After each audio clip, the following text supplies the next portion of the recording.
আমন্ত্রণ জানাচ্ছি প্রবাস কণ্ঠ রাতের বুলেটিনে, পাওয়ার্ড বাই মাই এনজেট্রি। শুরুতেই জানাবো আজকের প্রধান শিরোনামগুলো। অবৈধ বাংলাদেশি ক্লিনিক নিয়ে বিপাকে মালয়েশিয়া, ব্যবস্থা নেওয়ার আহ্বান দেশটির চিকিৎসকদের। 6 মাসের অগ্রাধিকার তালিকা করার নির্দেশ দিলেন প্রবাসী কল্যাণমন্ত্রী। এবং টাকা বকেয়া রাখায় বাংলাদেশের আকাশ সীমায় নিষিদ্ধ ভারতীয় স্পাইস জেট। দেখছিলেন শিরোনাম, এবার বিস্তারিত। আপনিও কি আপনার নেক্সট ট্রিপ প্ল্যান করছেন? তাহলে আপনার জন্যই মাই এনজেট্রি, যেখানে এয়ার টিকেটস এবং হোটেল সব পাওয়া যাবে এক প্ল্যাটফর্মে, with a very affordable fares and endless options.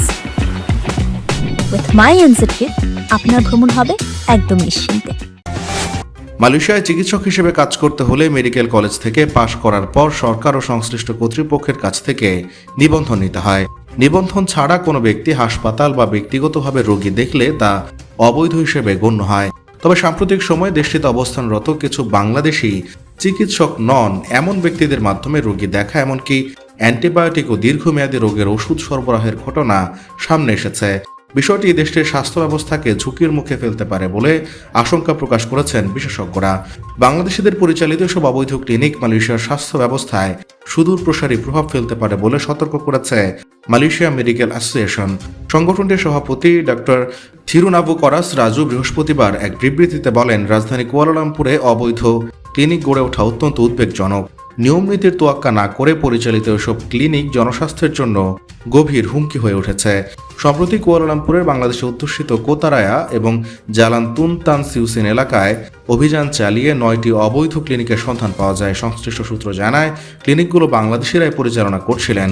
বিভিন্ন রেস্তোরাঁ বা মুদির দোকানের পেছনে এসব ক্লিনিক পরিচালিত হতো। সেখানে সাধারণ ওষুধের পাশাপাশি হৃদরোগ, ডায়াবেটিস ও কিডনি রোগের ওষুধও পাওয়া যায়। কুয়ালালামপুর ইমিগ্রেশন বিভাগের অভিযানে 17 জন বাংলাদেশি এবং একজন মিয়ানমারের নাগরিককে আটক করা হয়েছে।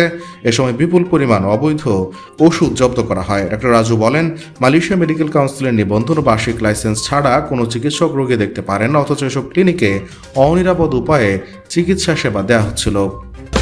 মালয়েশিয়ায় 10 রিঙ্গিতের 20 ক্লাব বিস্কিট কিনে এবার গাড়ি জেতার সুযোগ। আরও থাকছে প্লে স্টেশন, 10টি বাইসাইকেল ছাড়াও 20টি আকর্ষণীয় গিফট হ্যাম্পার। অংশ নিতে আপনার নাম, ফোন নম্বর, দোকানের নাম আর ভাউচারের ছবি পাঠিয়ে দিন কিউআর কোডের লিঙ্কে। অফারটি চলবে 28 ফেব্রুয়ারি পর্যন্ত। নতুন সরকারের প্রথম 6 মাসের কর্মপরিকল্পনা নির্ধারণে অগ্রাধিকার তালিকা তৈরির নির্দেশ দিয়েছেন প্রবাসী কল্যাণ ও বৈদেশিক কর্মসংস্থান মন্ত্রী আরিফুল হক চৌধুরী। বৃহস্পতিবার মন্ত্রণালয়ের প্রথম কর্মদিবসে কর্মকর্তা কর্মচারীদের সঙ্গে পরিচিতিমূলক সভায় তিনি বলেন, প্রথম 6 মাসের মধ্যে সরকার কি কি কাজ করবে মানুষ কিন্তু তা দেখবে। প্রথম 6 মাস তো মানুষের একটা আগ্রহ থাকে, নতুনত্বের স্পিরিট থাকে, গতি ও ক্ষিপ্রতা নিয়ে আমাদের সবাইকে কাজ করতে হবে। মন্ত্রী বলেন, প্রথম 6 মাসের মধ্যে কি কি কাজ করা সম্ভব হবে তার অগ্রাধিকার তালিকা তৈরি করতে হবে। তিনি বলেন, আমাদের কাছে জনগণের যে প্রত্যাশা, সে প্রত্যাশা বাস্তবায়ন করতে গেলে আমাদের সবাইকে টিম ওয়াইজ কাজ করতে হবে। আমাদের প্রথম অগ্রাধিকার হলো আমরা সবাই টিম ওয়াইজ কাজ করতে আসছি। আরিফুল হক চৌধুরী জানান, মন্ত্রণালয়ের প্রত্যেক দায়িত্বশীল কর্মকর্তার সঙ্গে আলাদাভাবে বৈঠক করতে চান তিনি। ভারতের অল্প বাজেটের এয়ারলাইন স্পাইস জেটকে বাংলাদেশের আকাশ সীমা ব্যবহার করা থেকে নিষিদ্ধ করা হয়েছে। এ কারণে উড়োজাহাজ সংস্থাটির পূর্বাঞ্চলগামী কিছু ফ্লাইটকে বিকল্প রুটে চলতে হচ্ছে। এতে প্রতিবেশী দেশের অভ্যন্তরীণ যাত্রী পরিবহনের 4র্থ বৃহত্তম প্রতিষ্ঠানটির জ্বালানি খরচ বাড়ার আশঙ্কা তৈরি হয়েছে।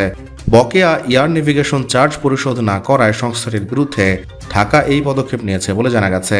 ভারতীয় সংবাদ মাধ্যম এনডিটিভি বলছে, আকাশ সীমা ব্যবহারে বাংলাদেশের এই নিষেধাজ্ঞার কারণে স্পাইস জেটের পূর্বমুখী কিছু ফ্লাইট এখন দীর্ঘ পথ ঘুরে চলাচল করছে। বিশেষ করে কলকাতা থেকে গুয়াহাটি ও ইম্ফলগামী ফ্লাইটগুলোকে বিকল্প আকাশপথ ব্যবহার করতে হচ্ছে। Flight tracking platform flight radar 24 এর তথ্য অনুযায়ী কলকাতা, গুয়াহাটি ও কলকাতা ইম্ফল রুটের ফ্লাইটগুলো বাংলাদেশের আকাশসীমা এড়িয়ে চলছে। ভারতীয় সংবাদ মাধ্যমের দাবি, এমন এক সময় পরিস্থিতি তৈরি হয়েছে যখন স্পাইস জেট ইতিমধ্যেই আর্থিক চাপে আছে। 2025 সালের ডিসেম্বর পর্যন্ত প্রান্তিকে স্পাইস জেট 269.27 কোটি রুপি নিট লোকসানের কথা জানিয়েছে। বাড়তি ব্যয় এবং এককালীন কিছু খরচের কারণে মুনাফায় ধাক্কা লেগেছে বলেও সংস্থাটি উল্লেখ করেছে।